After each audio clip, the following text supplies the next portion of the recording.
Bienvenidos a este canal de YouTube Nelter de la Cruz. No se les olvide darnos ahí su like abajo, aquí en la campanita, suscríbanse, púchenle. Gracias por su apoyo, gente bonita que nos ha apoyado, que hemos llegado a más suscriptores. Vámonos con todo. No se les olvide compartir este canal de YouTube Nelter de la Cruz.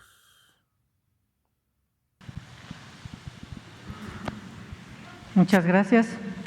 Buen día a todas las personas que escuchan este diálogo. Presidente, soy Valentina Peralta Puga, periodista independiente. Principalmente lo que hacemos es investigar temas de seguridad, de violencia, de justicia y colaboramos con distintos medios.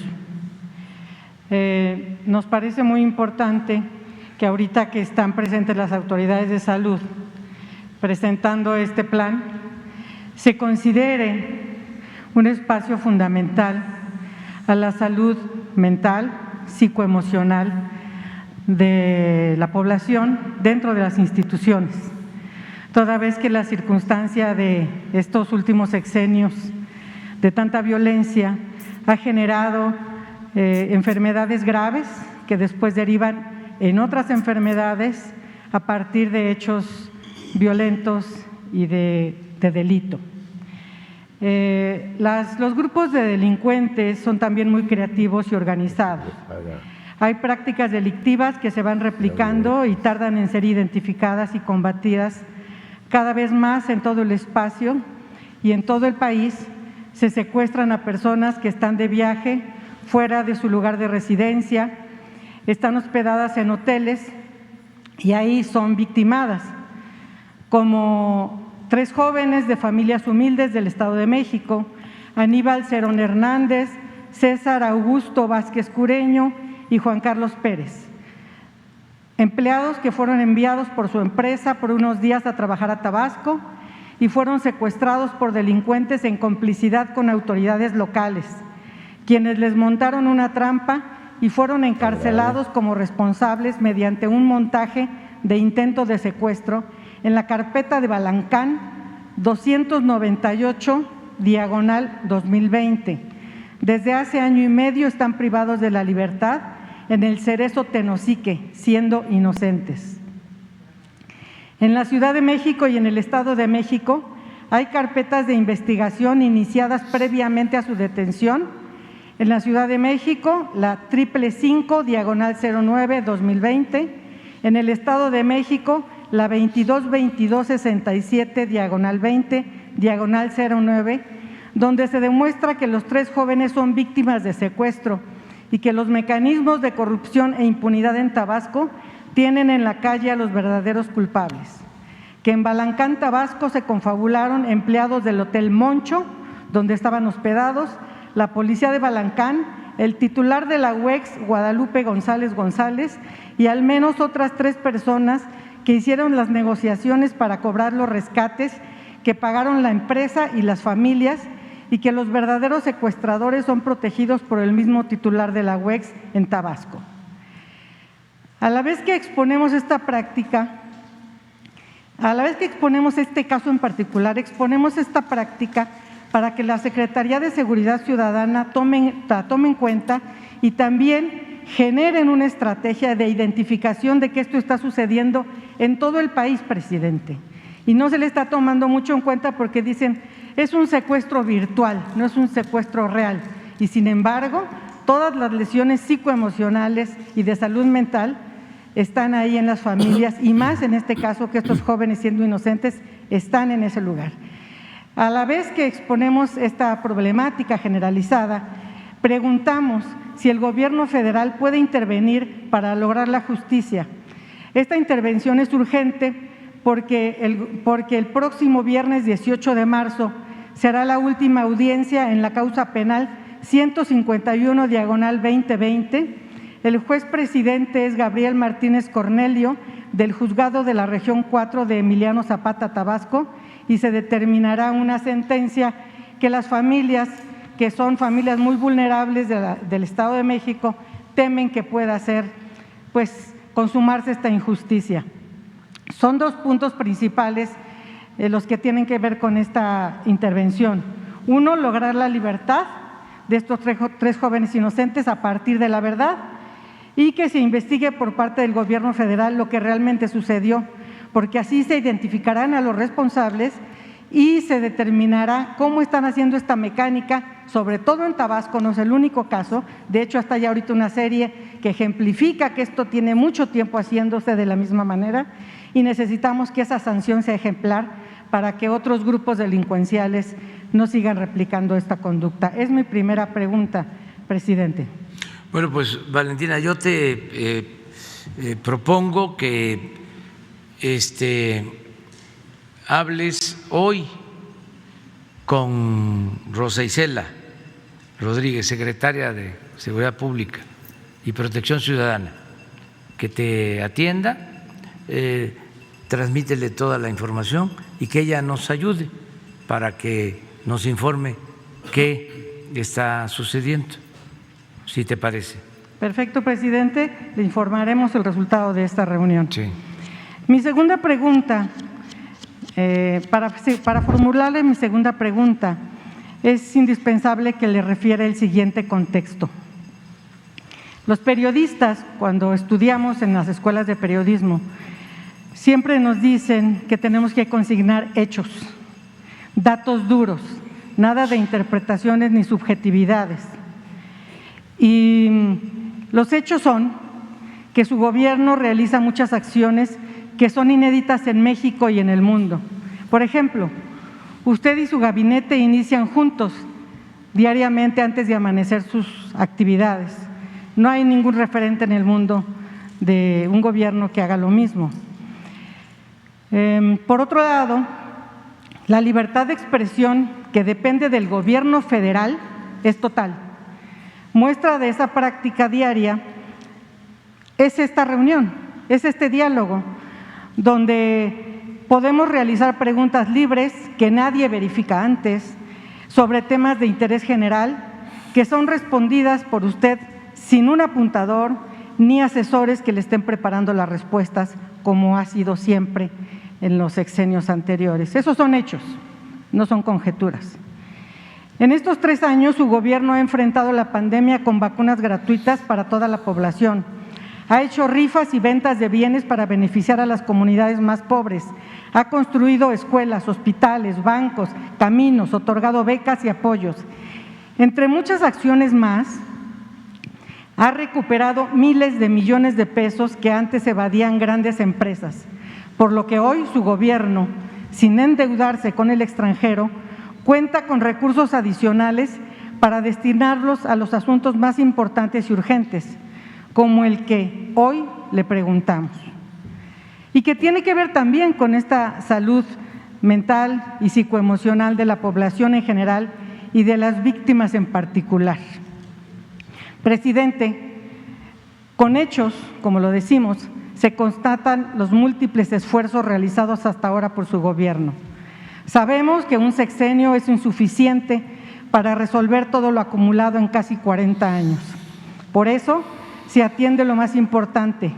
Y usted, durante sus cientos de conferencias matutinas, ha repetido muchas veces que lo más importante siempre son las personas, lo humano, la felicidad de los gobernados. En México hay al menos 100,000 seres humanos que están dados por desaparecidos y más de 53,000 personas encontradas sin vida, de las que se desconoce su identidad y han sido abandonadas en fosas comunes. Muchas personas dadas por desaparecidas están en esos espacios forenses atrapadas y nuevamente desaparecidas en una crisis de incapacidad, ineficiencia e ineficacia de los gobiernos locales. Sabemos que desde el inicio de su gestión, la atención a la búsqueda de personas desaparecidas es una de sus prioridades. Es evidente que el subsecretario Encinas y la titular de la Comisión Nacional de Búsqueda, Carla Quintana Osuna, han impulsado con total entrega y compromiso incontables acciones de búsqueda e identificación, que incluye el otorgamiento de más de 1,000 millones de pesos en subsidios federales a las entidades federativas para fortalecer las acciones de búsqueda locales, la construcción de algunos centros regionales de identificación humana, pero, presidente, hacen falta más esfuerzos, sobre todo en materia forense. Ahora que usted es el presidente y la mayoría de las entidades federativas son gobernadas por la 4T, están dadas condiciones para buscar realmente, sin simulaciones. En otras condiciones, nadie nunca más lo va a hacer. Hoy es el momento de las familias de personas desaparecidas. En los 3 años que quedan de su mandato, es tiempo suficiente para lograr avances concretos en esta tragedia que los anteriores presidentes provocaron y por ello se negaron a reconocer. Hoy esos grupos que en su momento protegió, armó y empoderó García Luna siguen desapareciendo a seres humanos en México. En este mismo salón, presidente, usted recibió a las familias que buscan a sus seres amados y se comprometió con ellas en repetidas ocasiones a que no habría límite de recursos, que su gobierno destinaría todo lo necesario para atender y enfrentar este fenómeno atroz y buscarlos con todos los medios a su alcance. Por eso, presidente, es indispensable hoy atender de forma inmediata la crisis forense con el enfoque de búsqueda masiva con fines de identificación.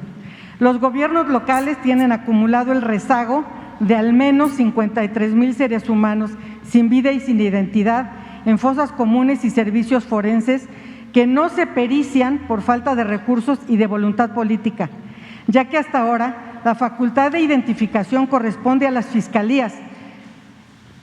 La Federación no se puede meter legalmente si las fiscalías no generan esta voluntad de poder identificarlos. Y los servicios forenses están rebasados, no pueden hacerlo con sus capacidades instaladas, ni siquiera logran atender la demanda ordinaria, menos el rezago acumulado por años. Ahí es donde solo puede resolver el gobierno federal, porque este es un fenómeno nacional y no hay manera de que lo hagan de manera individual. Se está obligado a la coordinación de instituciones y de gobiernos, sobre todo para el cruce de información y de bases de datos, se necesita un repositorio nacional que no existe. Se puede empezar con las entidades federativas donde se cuenta con toda la voluntad política y humanitaria, como por ejemplo en la Ciudad de México, donde la jefa y el secretario de Gobierno han mostrado compromiso incondicional con el tema y además se necesita con urgencia, porque en la Ciudad de México hay más de 14,000 personas en las fosas comunes del Panteón de Dolores y en el Instituto de Ciencias Forenses hay miles de muestras biológicas archivadas sin procesar, no se les ha obtenido el perfil genético, siguen pendientes por falta de recursos, por lo que no se puede realizar una confronta y saber si las personas que están dadas por desaparecidas y están siendo buscadas por sus familias las tienen sepultadas en su fosa común. En el Estado de México hay un promedio de 8,000 y los demás estados también están en situaciones similares. La única forma de resolver es actuar con la intervención decidida del gobierno federal, ahora que usted es el presidente. La pregunta es si usted destinará los recursos suficientes para realizar las propuestas que el subsecretario Alejandro Encinas ha hecho públicamente desde el año pasado y consisten en construir un Centro Nacional de Identificación Humana, porque hay regionales, pero si no tenemos una base de datos nacional no podemos confrontar. Un Centro Nacional de Identificación Humana para que desde la CEGOP se articule la coordinación pericial y cotejo de datos que debe ser nacional. Y el resguardo de estas personas también debe estar bajo este enfoque federal, así como impulsar y fortalecer la intervención del Mecanismo Extraordinario de Identificación Forense, conocido como MEIF, que ya inició su operación hace pocos meses, mediante el grupo coordinador integrado por 7 personas expertas.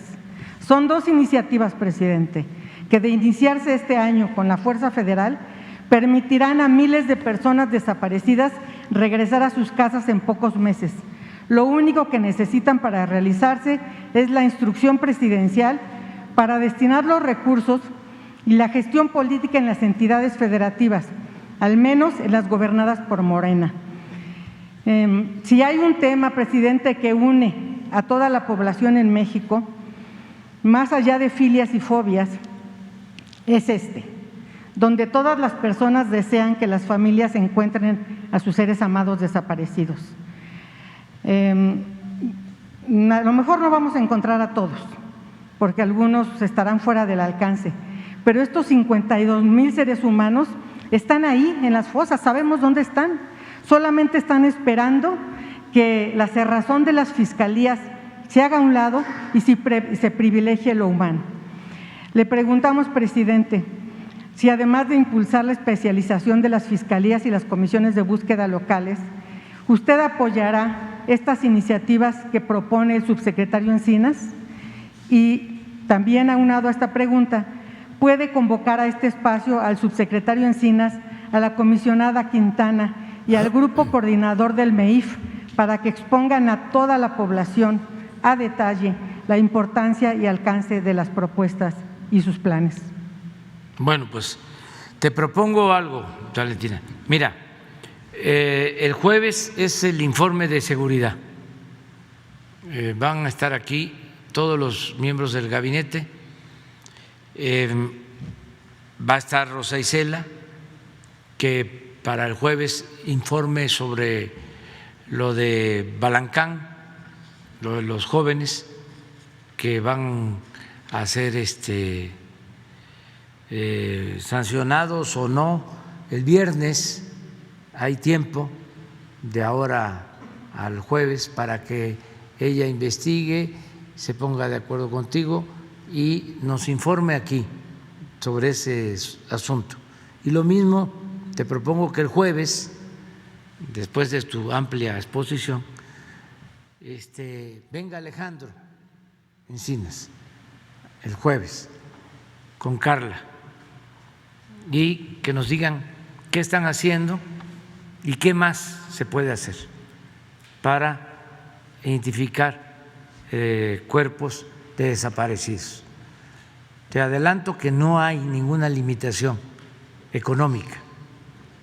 Ellos lo saben, que para estas necesidades, estas demandas tan justas y humanas, no hay límite en cuanto a presupuesto. Tenemos recursos para atender estas demandas, pero ya, según tengo información, se está trabajando. Sin embargo, si hace falta más, de acuerdo a lo que tú estás planteando, que el jueves nos planteen qué necesitamos hacer para aprovechar este tiempo que nos falta, que no son 3 años, son 2 años y medio, porque estoy contando los días. Ahora resulta que tenemos que avanzar,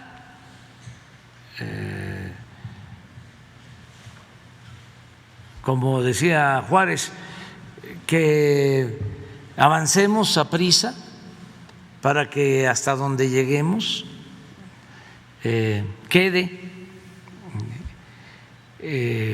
la raya, y que si toco madera regresan los conservadores, triunfan los reaccionarios, que les cueste trabajo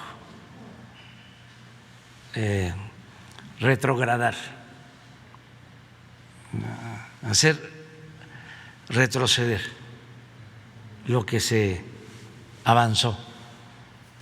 Entonces, vamos a pedirle a Alejandro y a Carla que vengan el jueves y te invitamos a ti para las 2 cosas que planteaste. Muchas gracias, presidente. Sí, de acuerdo. Y tiene usted razón, sí se está avanzando. Hemos seguido puntualmente todas sus acciones. Se está avanzando más de lo que se de lo que se avanzó en los sexenios pasados, que fue prácticamente nada. Sin embargo, ustedes tienen tantos temas importantes que atender que no se puede ver a detalle. Por ejemplo, la institución que rige todo el tema de búsqueda, según la ley general en la materia, es la Comisión Nacional de Búsqueda. Y nosotros tenemos entendido, tenemos el documento, donde ya desde el año pasado solicitaron 300 plazas y no se les autorizó ni una, donde las plazas que tienen no son de estructura, donde 15 personas son las que tienen que atender prácticamente todos los espacios de todo el país. Es insuficiente. Entonces, qué bueno que nos reitera que no hay límite en esto, porque deberíamos reenfocar las necesidades específicas de esta institución, que si se construye y se solidifica como lo exige la circunstancia y lo exige su encomienda, seguramente en estos 2 años y medio que todos también estamos contando día a día, vamos a tener resultados sólidos. Muchas gracias, nos vemos aquí el jueves. Muy bien. Pues ahí está.